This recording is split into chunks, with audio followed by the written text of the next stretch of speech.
Welcome back. මේ අවුරුද්දේ අපිත් අලුතෙන් ආව නම් කොහොමද? විනාසයි. බලන්නකෝ මේ ආයේ පොඩි කට්ටිය අල්ලගෙන දෙන වදේ. ඇති අන්තා මම මේ අවුරුද්දේ බේරුණා. ඕ ග්‍රේග් බලන්නකෝ පන්තියේදියා. මේක තමයි මගේ අවස්ථාව.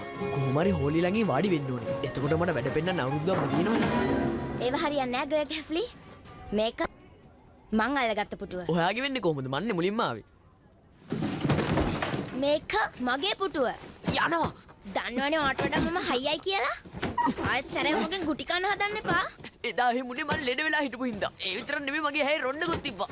ළමයි අලුත් වාර ඉස්කෝලේ පටන් ගනිද්දි මෙච්චර උනන්දුවක් මම දැක්කමයි. මොකද මේ රණ්ඩුව? මේක මගේ පුටුව. හරි. මුලින් ඉඳන් පටන් ගමු. මොනවාද ඔයගලගේ නම? ෆැටි ෆැරල් R2යි L2යි.